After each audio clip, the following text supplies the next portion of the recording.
Mesdames et messieurs, bienvenue à l'épisode 55 du H2H Academy Podcast. Cette semaine, on continue là où on a laissé. On va te parler du pitch de vente, du moins de la présentation de ton offre de service produit.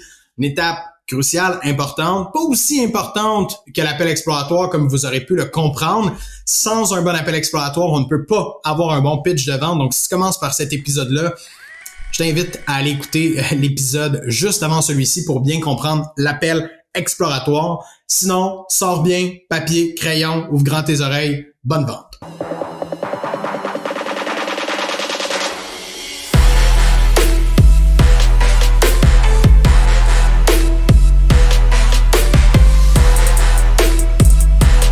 Donc là, aujourd'hui, on enlève nos gants blancs. On n'a jamais de gants blancs, mais on les enlève quand même pour être sûr.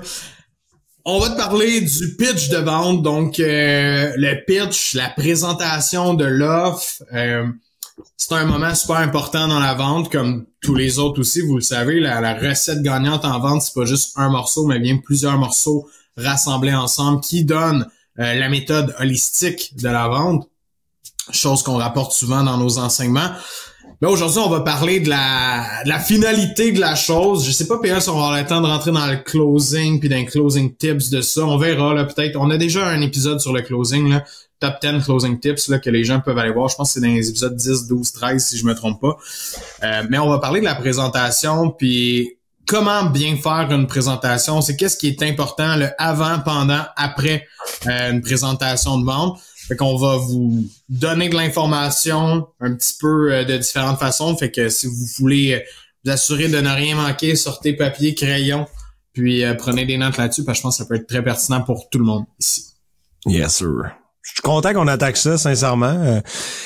Tu sais, là, ça fait quelques semaines qu'on vous faisait poireauter sur ça. Finalement, on a décidé de parler du pro bono la semaine passée. Fait que j'étais assez content qu'on attaque ça aujourd'hui. Puis, tu sais, d'expliquer vraiment les rouages fondamentaux qui structurent le pitch de vente. Puis pourquoi faut avoir une structure, etc. Ça, on a déjà un peu parlé.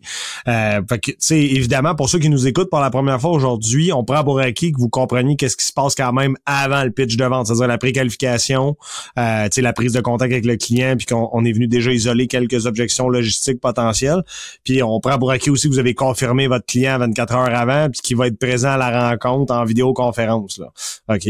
Donc, le plus possible, tu sais, parce que nous, des pitchs au téléphone, on essaye de pas en faire du tout parce que on voit pas le non-verbal, on voit pas ce qui se passe dans la réalité du client. Puis souvent, il est en train de faire 40 affaires en même temps, tout sauf vous écouter. Fait qu'on prend pour acquis que vous maîtrisez ça, vous comprenez ça, puis là, on attaque la section pitch de vente. 100%. Fait que pour certains un peu, puis y aller en ordre là, pour que les gens puissent avoir peut-être des notes de façon ordonnée. Des fois, je sais qu'on s'en va vraiment à gauche puis à droite. On va le structurer comme ça devrait être bien fait, un pitch de vente. C'est quoi la première chose, ou même la chose qu'on doit faire avant un pitch de vente, PL, simple, easy peasy? Honnêtement, la préparation mentale puis la préparation du dossier, là, ce sont deux choses qui sont pour moi importantes avant d'amorcer le pitch de vente. Une préparation mentale, est-ce que tu es disposé à être à 150% pour pitcher? Ou t'es à 80% parce que t'es pogné avec ta blonde, ton chum avant, pis t'es vraiment pas dans un state of mind pour performer? Tu sais, pour moi, j'aime souvent dire... je m'en vais en vente, c'est comme si je m'en allais aux Olympiques. Toutes les fois que je rentre dans un pitch de vente, si je suis pas à 150% dans mon énergie, dans mon mindset, dans toute ma programmation personnelle, je vais potentiellement déplacer le call ou je vais faire quelque chose d'autre. Tu sais, mettons un exemple, là, il arrive un traumatisme dans ma vie, c'est sûr que je déplace l'appel de vente, là. Par respect pour mon client, par respect pour moi, notamment. Ça, c'est le premier. Le deuxième, c'est la préparation ou la revision du dossier. Tu sais. Est-ce que mon sales process y est prêt? Est-ce que j'ai vraiment bien synthétisé les idées, les problématiques que j'avais soulevées? Puis conséquemment à ça, est-ce que je suis prête à présenter quelque chose qui va avoir de la valeur, qui va créer quelque chose du retour sur investissement ou vraiment répondre aux besoins et frustrations de mon client? Ça, c'est la préparation du dossier. Ces deux facteurs-là, pour moi, sont méga importants. Puis sont, tu sais, ça demande de la discipline et de la rigueur, là. Mais aussitôt que les gens deviennent confortables, là, ils arrêtent de faire ça parce qu'ils prennent pour acquis qu'ils sont bons puis que ça va bien aller. Puis, whoop, échappe un détail. Whoop, échappe un autre détail. Whoop, échappe un autre détail. Finalement, échappe la vente. Ouais, j'aime bien les points que tu as apportés. Puis pour rebondir un peu à un autre enseignement qu'on apprend beaucoup aux gens, ben c'est de respecter son cardio de vente aussi. Tu l'as dit, s'il arrive un événement traumatique, hey boy, je suis shaké puis émotionnellement, je me sens pas à 100%. Définitivement, bon, on est tous capables de voir ce flag-là, je pourrais dire se lever là, quand il nous arrive quelque chose. Mais il y a une chose que les gens ont plus de difficulté à évaluer, c'est leur cardio de vente. Fait qu'il y en a qui présentent 4, 5, 6 fois par jour, 15, 20 fois par semaine. Puis là, sont rendus tellement brûlés de faire des présentations que sont en mode autopilote pour faire leur vente puis sont juste brûlés. Fait que ça, je pense que c'est un autre point qu'on doit se méfier. Est-ce que je me suis brûlé? Est-ce que j'en ai tellement fait que là, j'arrive sur un appel de vente puis je suis saturé? Si la réponse est oui, ben revois ton horaire, revois le nombre de rencontres de vente que tu fais dans une journée parce que c'est sûr que ça va impacter. C'est la chose la plus demandante, faire le pitch de vente. Tu sais, on a bien beau dire, c'est pas la plus difficile, selon moi, parce que bien structuré, c'est pas complexe, mais c'est une performance, comme tu l'as dit, c'est d'aller aux Olympiques. Tu sais, quelqu'un qui s'en va sur scène pendant 2 heures de temps, faire un spectacle de musique, il arrive, il est préparé, il est ready, il a toute sa tête pour bien performer, puis c'est un peu la même chose ici. Fait que pour moi, tout ça, si ce n'est pas bien maîtrisé de la part de quelqu'un, malheureusement, il s'enlève 50% des chances de closer parce que qui va acheter à quelqu'un de plate, maussade, robotique? T'as bien beau avoir la meilleure offre sur le marché, là, by the way, là. Personne va acheter à quelqu'un en qui il aura pas confiance ou qui sentira pas le vibe passer. Il va être déçu de faire, ah ouais, tout ça pour ça. C'était intéressant son produit, son service, mais là, on dirait... Je suis refroidi. D'ailleurs, petite anecdote, là, tu sais, on a un employé qui s'occupe d'une division là dans H2H, puis il travaille dans la construction 80 heures semaine avec l'overtime, il travaille la fin de semaine. Puis là, il travaille 5 jours semaine, mettons 35-40 heures, puis il dit Christ, que je suis brûlé à la fin de mes semaines. Puis on travaille très fort avec lui justement pour ajuster son cardio de vente, pour être capable de constamment être dans sa zone de génie, sa zone de performance, puis être vraiment capable de lander des bons résultats puis des bons taux de closing. Mais définitivement, c'est pas le même challenge de performer en vente que de travailler une job manuel puis de faire un travail qui est peut-être d'usine ou parce que pour ceux qu'il y a des gens qui arrivent d'un autre univers complètement du travail puis qui débarquent dans le domaine des ventes ou dans l'entrepreneuriat en vente notamment, puis qu'ils sous-estiment définitivement la tâche cognitive associée au fait de vendre. Puis le cardio de vente, c'est un excellent élément de comprendre que tu as une limite puis que si tu la dépasses, tu vas chier des ventes puis tu vas les échapper par ta faute, pas de la faute de personne d'autre. Là, je pense aussi que plus que tu es organisé et structuré, ben plus que c'est demandant aussi parce que tu veux bien respecter ta façon de faire, tu veux pas oublier rien, tu veux être sûr justement de faire une bonne performance, alors que quelqu'un, parce qu'il y en a qui sont comme, ben moi je suis capable d'en faire 10 des rencontres de vente d'une journée. Ouais, mais t'en fais 10, tout croche, tout de travers, pas préparé, tu pitches jamais de la même façon, donc tes résultats, premièrement, sont mauvais. De 2, t'es pas structuré. C'est normal que ce soit peut-être pas énergivore pour toi si tu freestyle à toutes les fois. Ça a pas de sens, là, tu sais. Cette personne-là qui parle a 10% de taux de closing, 15% de taux de closing. Je vais faire 2 pitches, je vais avoir les mêmes stats que toi à la fin de la semaine, puis je vais vraiment être moins brûlé que toi, là, tu sais, définitivement. Ah oui. Faut pas que je m'approche comme ça, c'est ça. Ouais, c'est ce que là, j'étais là, sur le montage, ça va être tough.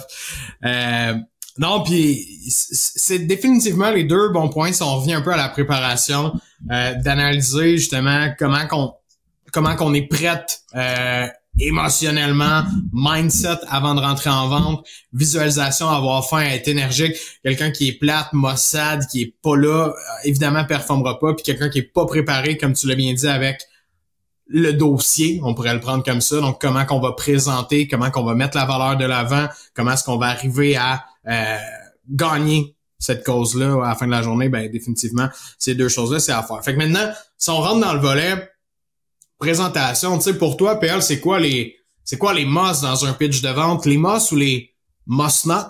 Ça serait quoi un peu les trucs vraiment que tu préconises pis des choses que tu dirais, ah, ça, faut que t'enlèves ça de ton pitch de vente ou ça te nuit dans ta conversion? Moi, j'irais avec ce qui sont pour moi les fondamentaux à respecter, tu sais. Puis on va y aller étape par étape. Puis si au travers de ça, il y a des choses qu'on dit, OK, ça, on va pas dans cette direction-là.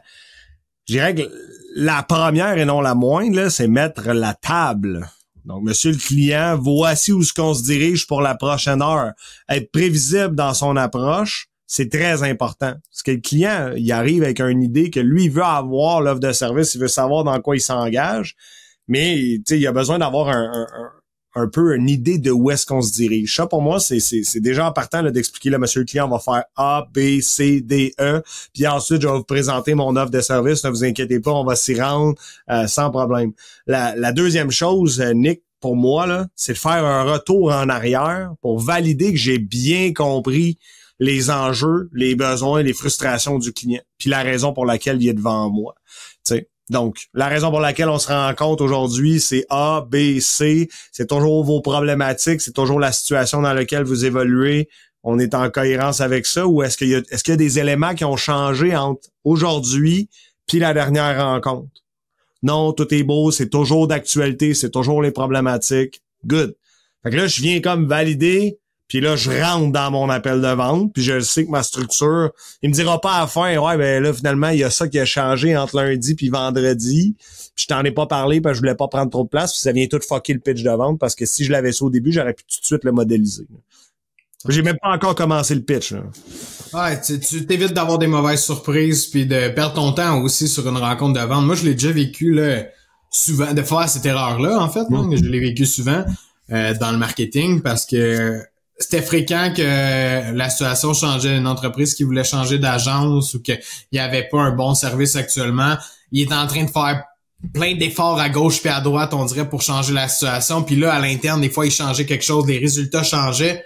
Puis en l'espace de 3 jours, si c'était plus la même situation, les besoins venaient de flipper, ou du moins, le mindset du client venait de flipper par rapport à mon service. Fait que je l'adressais pas, puis qu'est-ce qui m'arrivait? J'arrivais en fin de rencontre, puis paf, la bombe me sortait d'en face. Je venais de perdre 1 heure, parce qu'avoir su cette personne-là qui me disait hey, finalement, Nicolas, regarde, c'est plus ça qu'on va vouloir aller acheter plutôt qu'un service comme ça, parce qu'on a mis quelqu'un à l'interne qui va faire ça.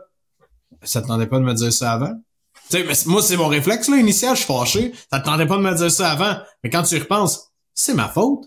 C'est à moi d'aller chercher cette information-là avant de faire mon pitch de vente. Fait que ça, là, pour tout le monde, ça va sauver des heures et des heures et des heures, parce que ça va arriver, là, même si vous faites votre travail de façon impeccable, ça va arriver des fois qu'il y a des changements de situation. C'est tellement un game changer pour sauver du temps et de l'énergie. Non, mais passons-y, là, juste au niveau personnel, là, on parle même pas au niveau professionnel, là. Bon. Genre, t'as gagné à l'auto, ta mère est décédée, il y a de la mortalité dans la famille, ton chum, ton conjoint t'a laissé, le cousin de la fesse gauche est malade, faut que t'ailles à l'hôpital. Genre, juste au niveau personnel. Là, après ça, on répercute dans le professionnel. Il peut se passer 40 affaires. Mon partner est parti en burn-out. On a perdu 2 employés, tout a lâché. On a reçu une mise en demeure de la cour, puis là, on doit se présenter, puis là, on est stressé. Genre, il existe multiples raisons qui fait en sorte que vous devez poser cette question-là. Que ce soit professionnel ou personnel, un changement de direction dans le processus de vente peut être apporté, ou vous pouvez juste disqualifier. Ah, ben là, avec la nouvelle réalité, ça fonctionnera pas, vous économisez 1 heure, puis vous vous rendez pas à la fin en vous disant « crème, j'aurais dû savoir ça au départ », puis avec un peu d'amertume puis de sentiment de culpabilité, on peut tout de suite l'isoler. Ça, c'est un gros facteur. Je viens dans le granulaire ici.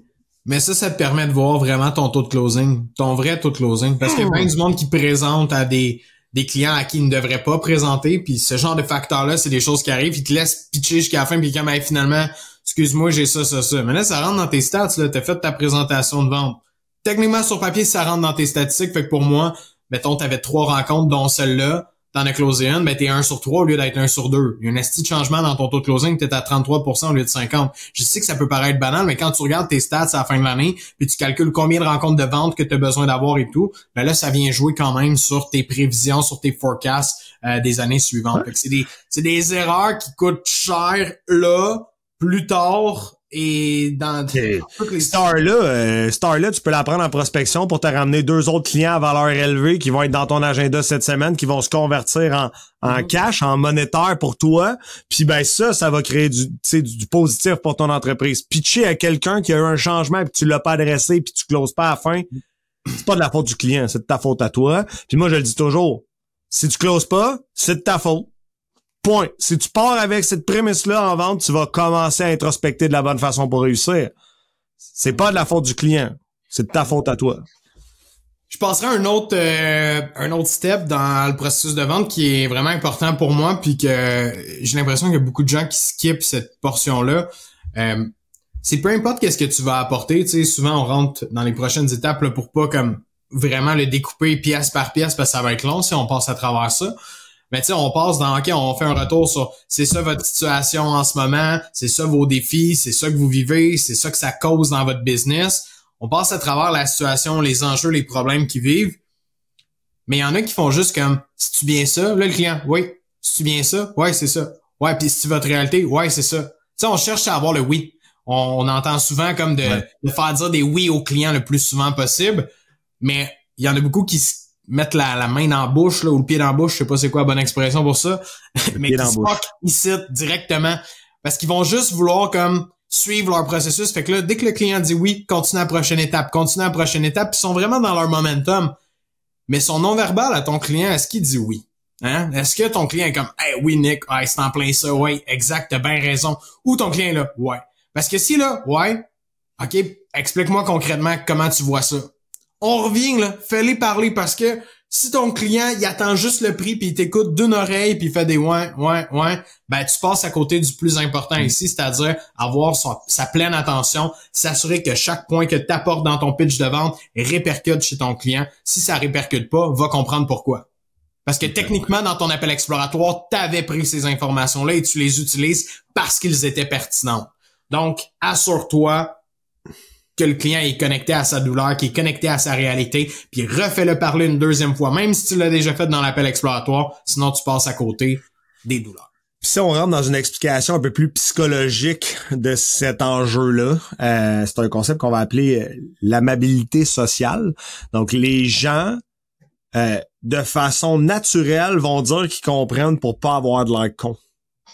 OK? Puis ça, puis là, je le vulgarise comme ça va en faire rire plusieurs, mais dans la vie, ça arrive souvent. Puis là, sûrement, il y en a qui sourient pendant que je le dis. Quelqu'un vous pose une question, puis vous dites que vous savez exactement c'est quoi, mais vous savez pas en tout c'est quoi, juste parce que vous voulez pas avoir de l'air con devant l'inconnu ou l'être humain, ou vous voulez tout simplement pas rentrer dans cette zone-là.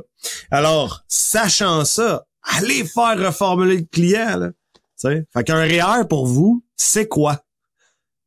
A-E-I-U-O-U.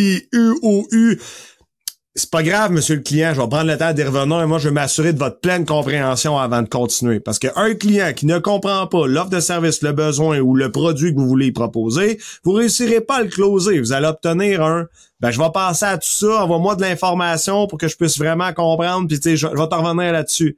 Encore une fois, votre erreur. Vous avez pris pour acquis que oui, je comprends, ça voulait dire non.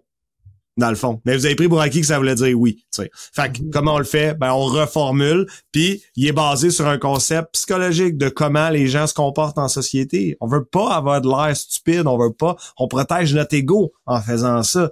Fait que ça, c'est juste pour venir appuyer avec une théorie plus spécifique de c'est quoi le comportement du consommateur ici. Là, 100%, puis ça me fait penser à une chose, tu dis ça, mais en tant que représentant, entrepreneur, travailleur autonome, peu importe, c'est notre rôle quand même d'éduquer notre client sur ce qu'il ne sait pas par rapport à ça. Parce que pour qu'il puisse prendre sa décision, il a besoin de comprendre, il a besoin de voir clair là dans ce que tu es en train de lui parler à l'instant.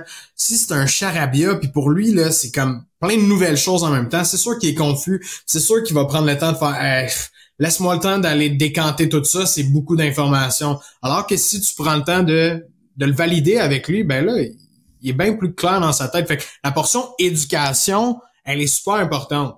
Mais, j'apporte ici un truc à ne pas faire en même temps. Il y a des gens qui ne font qu'éduquer dans leur pitch de vente.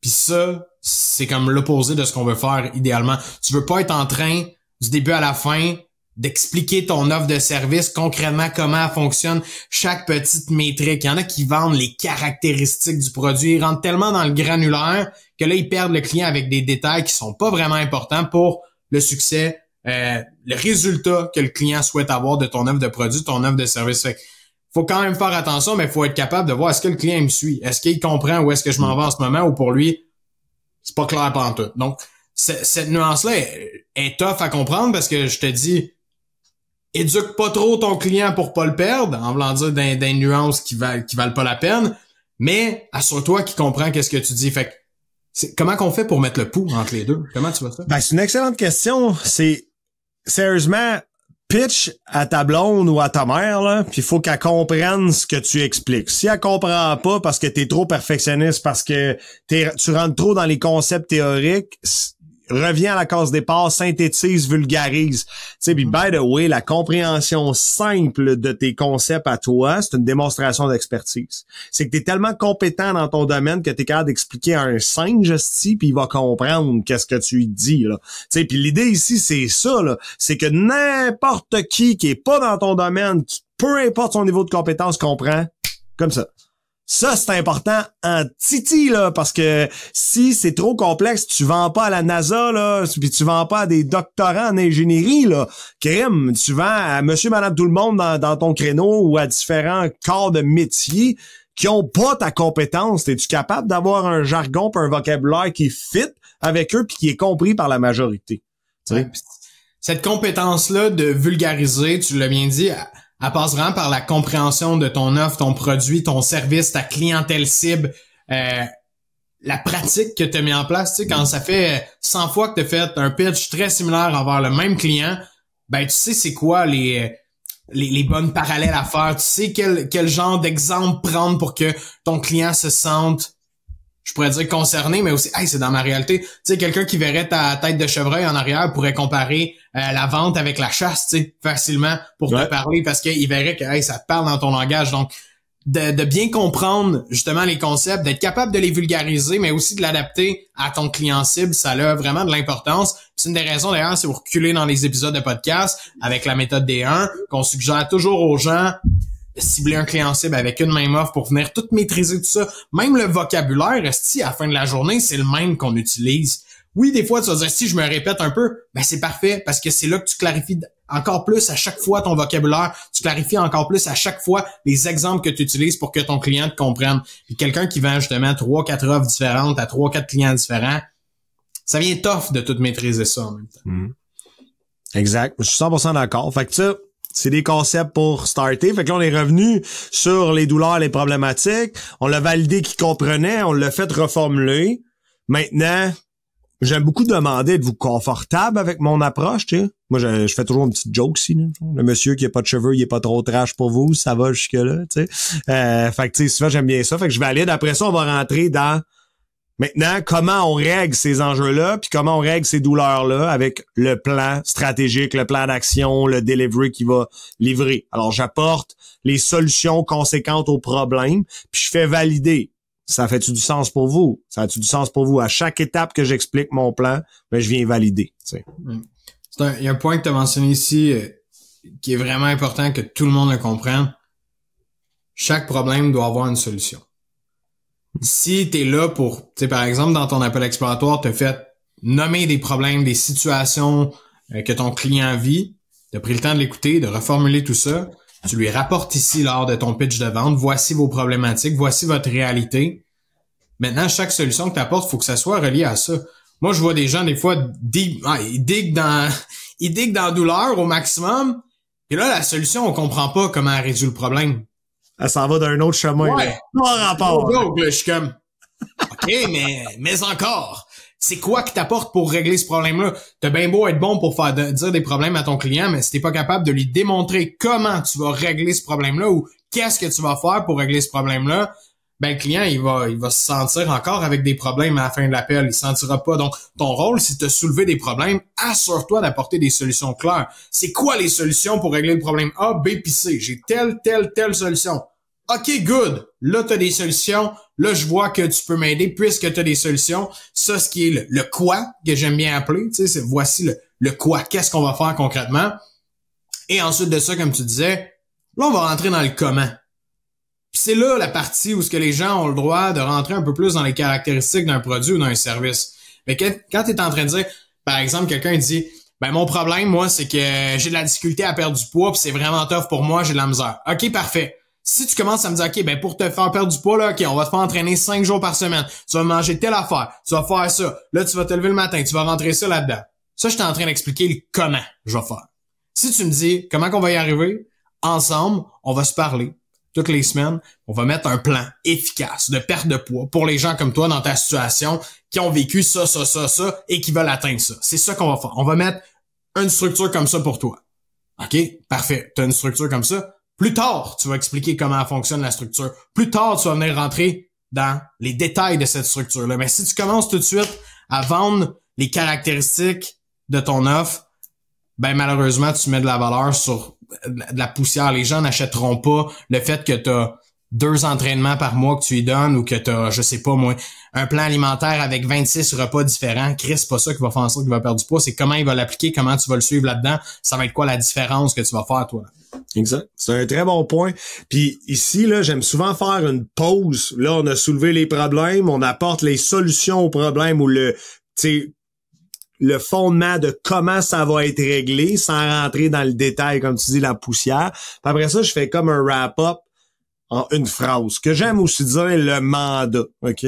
Moi, mon mandat, c'est de régler X, Y, Z puis d'arriver à cet objectif-là. Ouais. Ça a-tu du sens pour toi? T'es d'accord avec moi? Je t'ai fait accepter le mandat. T'es d'accord? Good, je continue. Ouais, passer de problème, résultat, moi, le mandat, c'est le chemin entre les deux. Je fais ça avec toi. Que ce soit un produit ou un service, peu importe. It's all about the same. Le client a des problèmes, tu t'en vas vers les résultats, la solution souhaitée. Ouais, puis n'importe qui peut m'ostiner là-dessus, là. Il y a des problèmes, puis il y a des solutions dans n'importe quel domaine. Pour un tracteur, il y a des problèmes. Pour un système d'alarme, il y a des problèmes. Pour du lavage de vitres, il y a des problèmes. Votre job, c'est de trouver les problèmes qui sont sous-jacents. Puis c'est ça qui vont faire que tu vas vendre. T'sais, pour le réaliser, j'ai un exemple la semaine passée. On a une étudiante qui dit « Chris, 95% de tes étudiants pitchent pas comme moi. » Là, en grattant, dans le fond, là, c'est qu'elle envoyait le devis directement. J'étais comme, tu fais pas de premier appel pour comprendre c'est quoi le problème de ton client. Ben non, il me demande une soumission, je l'envoie. J'étais comme, what the fuck? Tu sais, fait qu'ultimement, c'est de revenir avant, puis de vraiment analyser puis trouver des problèmes, puis répondre aux problèmes avec des solutions, puis ensuite, tu feras la soumission, là, tu sais. Tu feras le devis, puis tu l'expliqueras. Mais si tu comprends pas pourquoi ton client vient vers toi, tabarnouche, on part de loin, là. Ouais, ouais. C'est des layers de plus. Fait que bon, là, je recap, là, pour être sûr. Même moi, on a fait un peu de gauche-droite. Avant la vente, on se prépare. Début de la vente, on revient sur qu'est-ce qu'on a mentionné la dernière fois. On s'assure qu'il n'y a rien de nouveau, que tout est encore en place. Ensuite de ça, on saute dans les... Pardon? On met la table. Ouais, effectivement. On met la table pour qu'est-ce qui va arriver, qu'est-ce qu'on va discuter lors de cette rencontre-là. On saute dans les enjeux, les douleurs, les problématiques du client pour s'assurer qu'on les a bien compris, que le client les comprend bien aussi, qu'il est d'accord avec ça, que c'est bel et bien ses enjeux, et on apporte une solution pour chacun de ces enjeux-là. Une fois que ça c'est fait, que le client a compris que tu avais des solutions, on valide. Quel est le mandat? Donc, aujourd'hui, vous avez telle situation, on veut aller à tel endroit, moi je vous aide à faire le pas entre les deux. C'est bien ça. Pourquoi vous êtes ici aujourd'hui? Oui, merci, bonsoir. Et ensuite de ça, qu'est-ce qui nous reste? Là, on présente le granulaire, tu sais, de qu'est-ce qui va se passer concrètement pour arriver du point A au point B. T'as pas de fleurs, mais t'en planté, on va utiliser tel engrais, telle plante, telle herbacée, whatever, ce que ça peut représenter, puis je te fais visualiser le projet qu'on va réaliser. Donc ici, on va vraiment rentrer dans le granulaire. Évidemment, là, on va pas prendre 4 heures pour expliquer ça, on va le vulgariser, on sait c'était quoi ces points de douleur, donc on va y faire référence de comment on va les régler dans le comment, puis on va y expliquer comment on va arriver là tranquillement, pas vite, puis on va valider à chacune des étapes si on est toujours dedans. T'as-tu bien compris? T'es-tu d'accord avec moi? Est-ce que mon approche fait du sens pour toi? T'es-tu confortable? Bang, bang, bang. On descend ça jusqu'à la fin d'avoir expliqué le comment, puis à la fin, on fait reformuler le comment. Expliquez-moi qu'est-ce que vous avez compris, qu'est-ce qui est compris là-dedans, que tout est clair, net et précis pour lui. Puis j'ajouterai un point là-dessus. Moi, je passe pas le même temps sur l'explication d'entrer justement dans le granulaire, dans comment fonctionne le service. Je vais pas passer le même temps avec chaque personne. Des clients qui sont beaucoup plus expressifs ou même directifs, que tu sais sont comme OK, ouais, c'est beau, ouais, parfait, j'aime ça, OK, ouais, que tu vois qu'ils te suivent dans la vente, sont vraiment l'humain. Ces clients-là, ils cherchent beaucoup plus le résultat, ils cherchent beaucoup plus à eux autres, là, quand tu leur as parlé des solutions, quand tu y as parlé, voici le mandat, on va atteindre ça, ils sont comme, hey, yes, ils seraient prêts à signer. Déjà là, à l'instant. Ouais, ils savent pas le comment, ils sont prêts, là. Exactement. Puis eux autres, tu vas survoler le comment, step by step, juste faire dire, donc, on fait ça, ça va pour vous. Ouais, ça va pour vous. Ça va pour vous. Parfait, good. On passe à la prochaine étape rapidement. Versus, si j'ai un client qui est beaucoup plus analytique devant moi, que lui, le comment, c'est ça qu'il attendait depuis le début. Il veut voir, pourquoi il paye, combien de livres d'engrais tu vas mettre dans son gazon exactement, tu sais.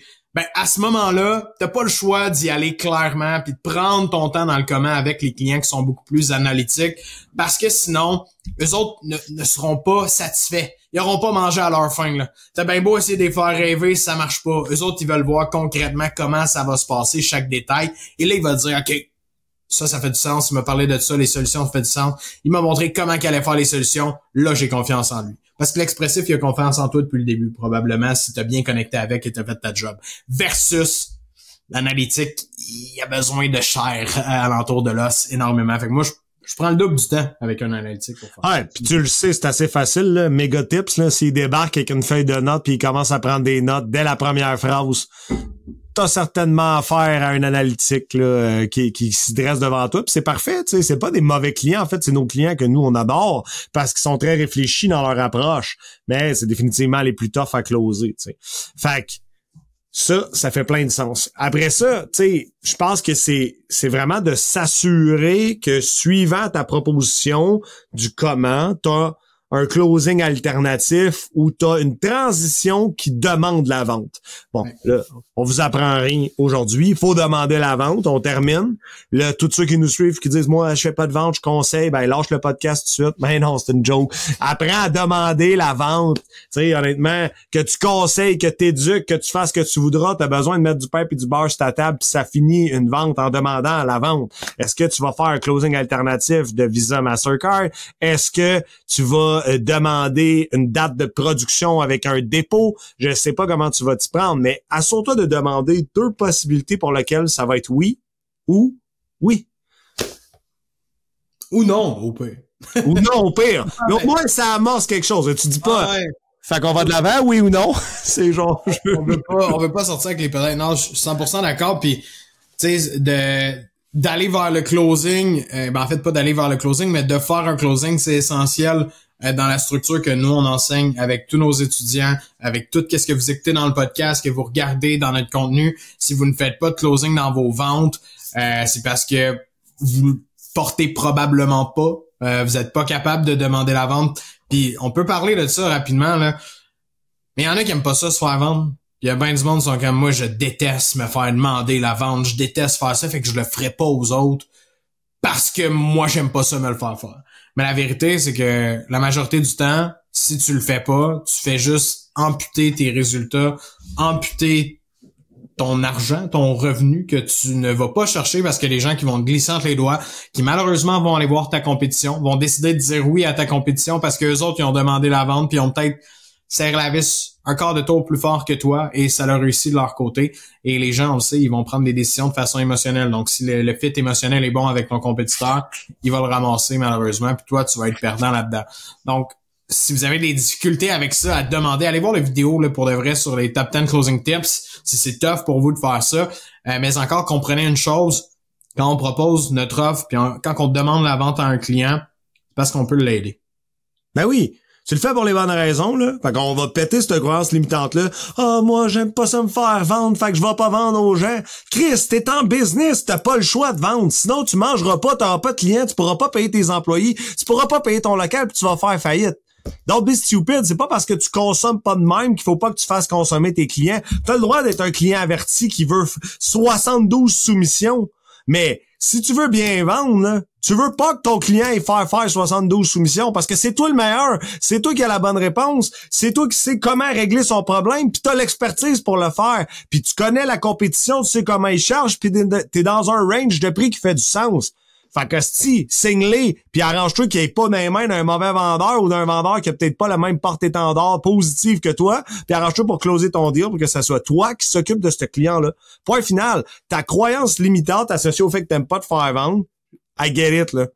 Mais c'est pas de même qu'on fait de la business. Sorry, c'est juste poche, mais c'est comme ça, tu sais. Puis ça en est une des croyances limitantes, là. Puis un jour, Nick, là, faudra faire un podcast pour lister les 2000 croyances limitantes que j'ai explosées dans les 30 derniers mois, juste pour le plaisir de comprendre comment les gens perdent des ventes à cause de leur mindset puis à cause de comment ils se mettent des encres en arrière de eux pour s'empêcher de performer. Ça fait aucun sens.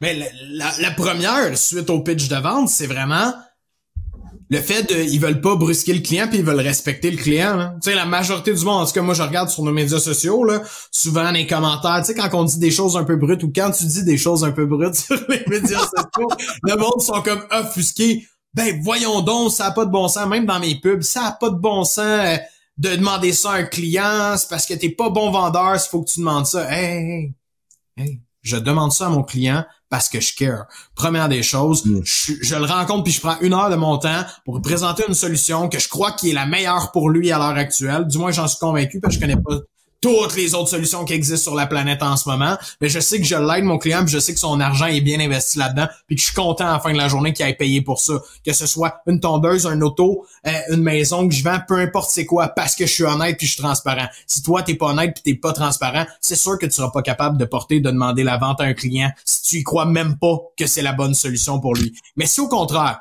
tu y crois, tu fais ça pour les bonnes raisons, tout ce que tu fais en demandant la vente à ton client, c'est l'aider davantage. Tu vas simplement l'aider à prendre une meilleure décision. Puis au pire, il va te dire non. Puis c'est peut-être ça qui est correct à la fin de la journée. Ah oui? Arrête de penser que tu brusques le client puis que tu lui manques de respect en mettant un minimum de pression.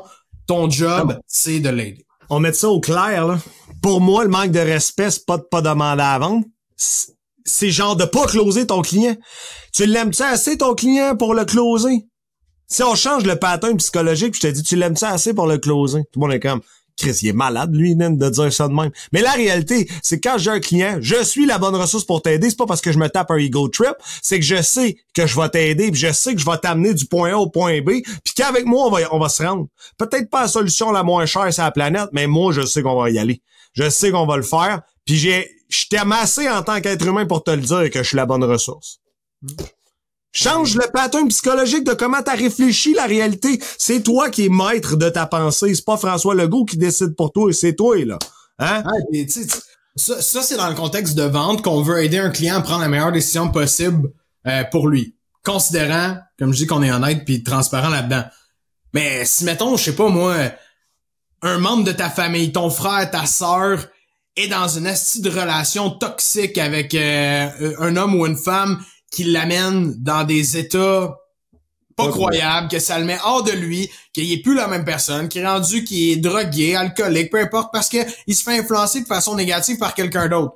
Qu'est-ce que tu vas faire? Tu vas-tu dire, ce que tu pourrais peut-être, tu sais, si tu veux, tu pourrais peut-être te sortir de là.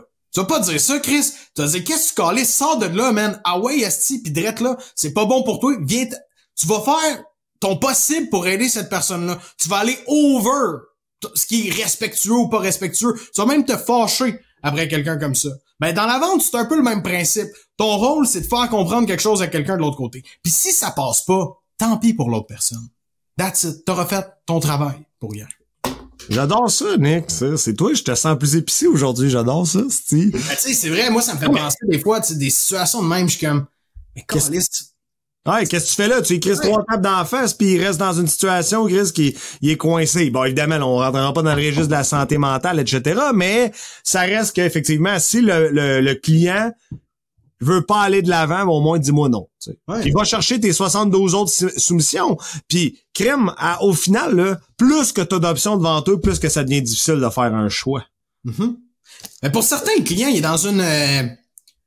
dans une détresse, pas mentale, là, mais tu sais, c'est émotionnel, là. Qu'est-ce qui se passe dans une transaction, là. La majorité du temps, là, que ce soit d'acheter un véhicule, une maison, peu importe, on parle d'économie, on parle de stress financier ou on parle de s'assurer de faire le bon choix pour son avenir au niveau de ses finances, au niveau d'une formation qu'il veut prendre, peu importe. C'est souvent très émotionnel, puis c'est choquant de voir quelqu'un ne pas prendre la bonne décision devant soi. Sachant très bien est où, là. Nous, on la voit, la bonne décision, elle est claire, nette et précise dans notre tête. Mais pour la personne, on dirait qu'il est dans le néant. Puis là, t'as bien beau faire tout ce que tu peux, faire un pitch de vente exceptionnel, t'as bien beau avoir de l'énergie avec là, mais la personne, a besoin de se faire shaker rien qu'un petit peu, là, on dirait. Non, mais, tu sais, c'est comme, rien qu'un petit peu! Non, mais, c'est vrai, Chris, tu l'as utilisé à maintes fois, je l'ai utilisé à maintes fois, là, pas, je dis c'est une stratégie, mais c'est juste d'être humain, calice dans la vente une manée. Moi, je suis comme, hey, écoute, je te montre juste toutes les solutions que je peux faire pour toi en ce moment. Puis là, on dirait, tu comprends pas, là, à quel point ça peut t'aider. Qu'est-ce qui se passe? Pourquoi tu comprends pas que ça peut t'aider? Là, Nick, qu'est-ce que m'a te le dire, mais là, j'ai ça. Ah, ok. Tu me cachais quelque chose d'autre que je savais pas. Fait que d'aller là-dedans, ça nous permet aussi de creuser, de comprendre des réelles objections, de comprendre qu'est-ce qui se passe pour de vrai. Ouais. Puis là, pour nos chers trolls de TikTok, là, pour nous, là, la vente, là, faut closer ça on the spot. Point final. Un appel de vente, ça doit se terminer avec un oui ou avec un non. OK? Sauf pour les méga ultra analytiques, là. Extra. En rappel. Mais c'est genre moins d'1% de vos transactions. OK? Parce que sinon, tu pourras pas faire une introspection ciblée de c'est quoi les problèmes pis c'est quoi les bons coups que t'as fait. Les bons coups, je vais les voir se reproduire, se multiplier dans le temps, pis les moins bons coups, je vais les voir se corriger. Si tu veux une introspection constructive, faut que tu closes on the spot. Sinon, tu vas avaler de la bullshit à tour de bras, tu vas finir par croire à ce qu'on te dit. Pis je te le dis, la plupart du temps, c'est des menteries, là. Ben là, je le sais, là, nos amis STK, hein, je me fais troller, ça a pas de bon sens sur TikTok en ce moment, genre, ça a pas de bon sens. Fait que bon, qui mange de la marde, I don't care, ils font bumper l'algorithme, pis c'est bien correct, là. Mais la vérité, c'est que tu sais, la plupart du monde, je pense qu'ils ne comprennent pas la mécanique de la vente, puis qui ont des préjugés pour n'importe qui essaie de vendre, parce que leur préjugé, c'est comme, t'essaies de me vendre, t'essaies de me crosser, tu me mets de la pression, fait que t'es un crosseur. Évidemment, tu sais, c'est relié ensemble. Ben oui, évidemment. On le sait, est-ce que ça va ensemble?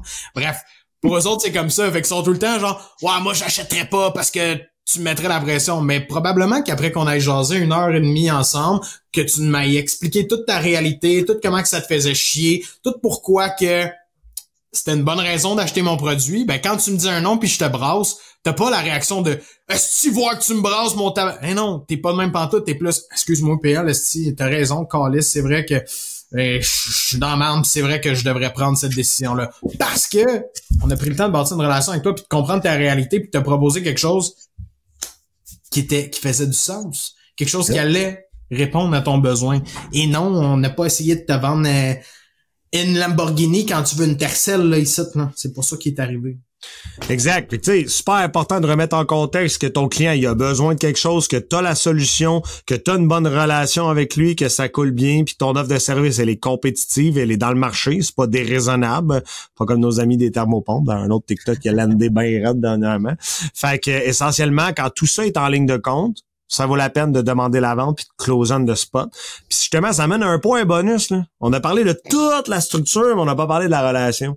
Mm-hmm. L'important d'avoir une structure de vente qui est claire, qui est établie, qui donne une direction, c'est justement pour que tu aies pas à réfléchir à ce que tu vas dire à ton client, pour pouvoir avoir une relation puis maintenir un échange humain à humain avec lui. Donc, tu as ta structure, disons, à gauche, c'est ma structure, je vais parler de mes problèmes, des solutions, du mandat, du comment, puis mon closing. À droite, j'ai ma relation qui vient se mêler dans tout ça.